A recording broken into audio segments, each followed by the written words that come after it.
Have you ever deeply regretted something you said or did? Sometimes we act on impulse or let our emotions get the best of us. We have so many emotions, it's easy for them to take control. The 5 basic emotions are joy, sadness, fear, disgust, and anger. And they can all splinter off into many more feelings like jealousy, nervousness and disappointment, gratefulness, contentedness, and satisfaction. It can be easy to categorize our emotional outbursts as simple reactions triggered by environmental stressors, but it is in fact possible to control them. If you begin to recognize yourself as the master of your emotions, there will be fewer moments of regret or upset in your life. Mastering your emotions is hard, but anyone can do it. In this video, we'll be giving you a few tips to help you master your emotions. Number 1. Recognize and deconstruct your emotions. If you do not know how to articulate how or what you're feeling, it's difficult to master that emotion. But before you can articulate what you're feeling, you have to actually learn what it is that you're feeling. Developing a clear sense of what you're feeling can prevent binge behavior that stems from emotional stress. One way to develop emotional awareness is to keep track of your emotions. Ask yourself, what are you feeling and when did you start feeling that way? And what was it that caused you to feel that particular feeling? This practice of recognition prevents you from generalizing your emotions. For example, feeling bad can be broken down into many different ways, such as feeling anxious, frustrated, or afraid. Studies show that affect labeling helps reduce related stress and anxiety. Once you've developed a vocabulary for your emotions, you will then be able to deconstruct them down to physical manifestations. Physical sensations are the brain's natural way of coping with overwhelming feelings. Learning to recognize these manifestations can help you untangle yourself from your emotions. For example, if you're anxious, you may feel your heart race, your chest constrict, or have sweaty palms. When you're angry, you may feel hot, like the blood rushes to your face and neck and bubbles under your skin. You might clench your teeth or fists in anger. Or when you're sad, you may feel physically heavy and exhausted and struggle to motivate yourself to get out of bed. Number 2, develop emotional intelligence.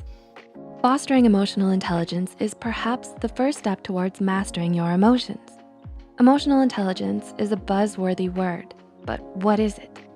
Generally, emotional intelligence involves the ability to identify and name emotions, coupled with the ability to harness these emotions and apply them to certain tasks, and to manage your emotions. Cultivating emotional intelligence will help you better define what you're feeling in any given situation and thus tailor your reactions to fit the moment. You might often generalize your emotions.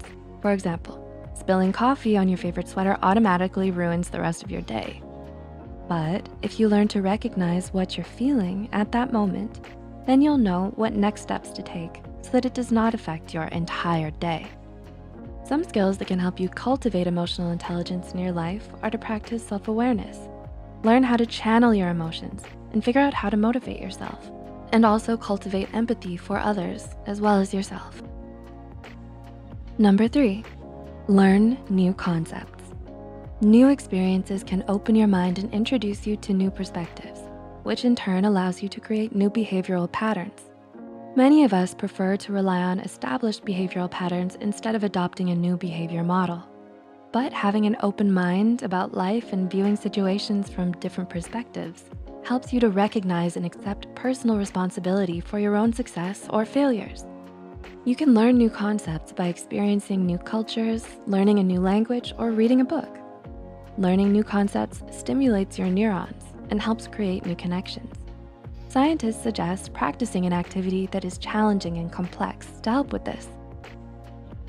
Number 4, practice self-care. Self-care can influence how well you master your emotions.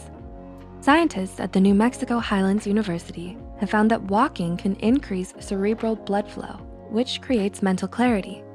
Exercise also decreases the chances of ruminating thoughts and decreases neural activity in the subgenual prefrontal cortex, thus improving overall mental wellness. Some other ways that you can practice self-care are by practicing good hygiene, making sure you drink enough water and getting enough sleep. Meditation and social connection also help you balance and let out your emotions. Number 5, savor happiness. Someone once said that happiness is like the weather. It comes and it goes. Hence, try and appreciate it when you do have it. During the moments when it feels like it's you against the world, happiness seems like a rarity and can be easy to overlook. But try to find moments of happiness when there seems like there are none. Congratulate yourself on something you've accomplished. Keep a positivity journal when you express gratitude for something that made you happy. It doesn't have to be a life-changing event. It can be something as simple as playing with a dog or treating yourself to some ice cream. Our brains are hardwired to remember negative experiences. So disrupt the pattern with remembering and holding on to happy moments, and this will help you to evolve past those negative emotions. Did you find this video insightful? Mastering your emotions takes time, patience, and willingness on your part.